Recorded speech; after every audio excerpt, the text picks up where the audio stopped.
Next, we're going to talk about dynamic ads. Landing pages include all the web pages that you're already using as landing pages for your ads across the accounts. So what will happen is if you want to create dynamic ads, it'll take all of the content that you're currently promoting your business or services, business or products to, and will analyze them and put them into the pool of landing pages that it can create to create dynamic ads. And based on your website content, Google creates targetable categories or sets of landing pages organized by a theme. That's how smart Google is, right? You decide which sets of page to target and how to group similar pages and the level of granularity, but it automatically creates these targets for you when it analyzes your site. And the URL, you can target pages of your site containing specific strings, or you can target specific URLs. So meaning if you want to only target pages on your site that include the term marketing, then it will only find those ads that include marketing. Or you can target specific URLs and say, I only want to drive traffic to these 3 landing pages because you've set them up as custom landing pages or it's your home page. The page feeds, you can also generate your ad groups based on a feed of specific URLs. So this gets a little more complicated. Usually tech gets involved. It can be something as simple as an XML file from your database, but again, needs to be filtered for the pages that you want to target and create ads, Google search ads against, and removing the ones that you don't. And then so it can be mapped by custom labels that can be updated automatically. So all this working with a tech team, if you're think like an Amazon, millions of SKUs in your database and millions of pages to crawl, you want to be able to automatically update that on a regular basis. You're not going to have somebody sitting there updating each page and ad over time. It would be a very daunting task.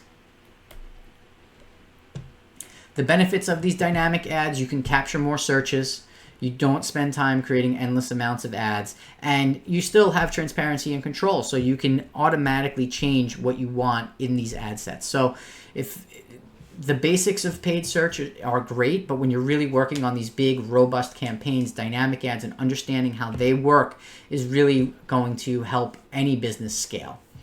That's why I wanted to really go over this a lot with you guys.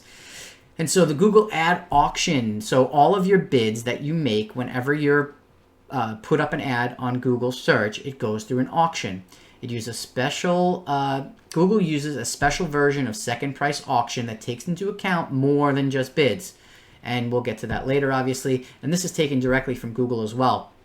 In a standard second price auction based only on bids, the advertiser doesn't have to pay their full bid. This is important.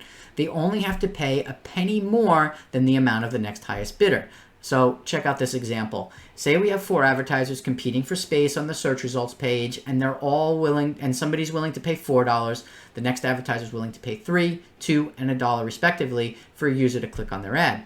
In this particular case, the first advertiser was bidding $4, but they'd only have to pay $3.01, which is about a penny above the bid of the second highest advertiser.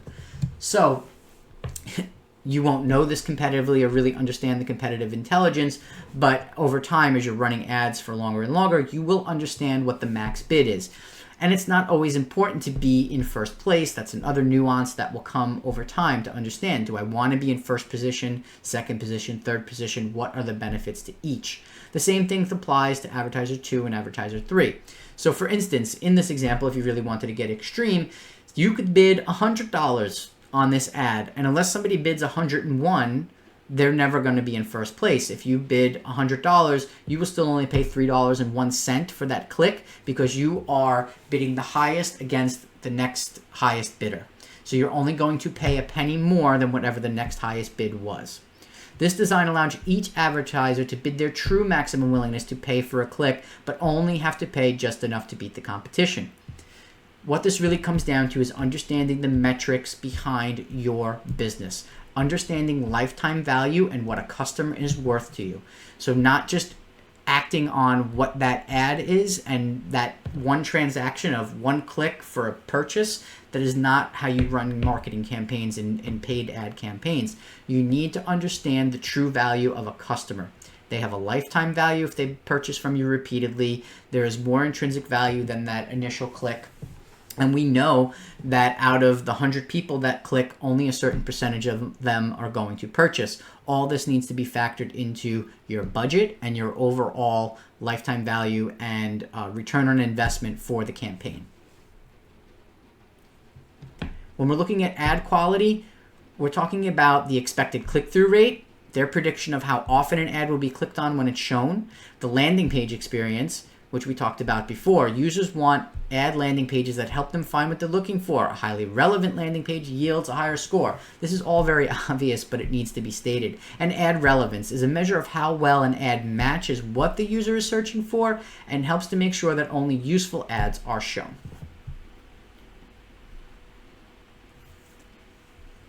So again, I wanted to give you a quick primer on this in terms of your Google search certification. I'm going to show you now all of the tools that you have. But to get you ready for this, you have 75 minutes to complete each exam. The exam ranges from 46 to 50 questions each, and you have to score an 80% or higher to pass the exam.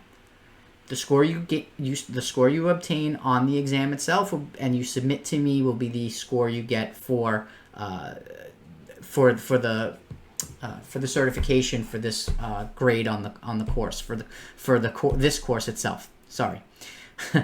If you fail the test, you do have to wait a full day before you can take it again. So if you wait till the last day and only take it once and don't pass, you will fail, and you would have to talk about what that looks like in terms of submitting a late exam if you want to retake it. Once you pass your exam, your Google Ads certification is valid for a full year. At that point, you'll need to take the test again to keep your certified badge.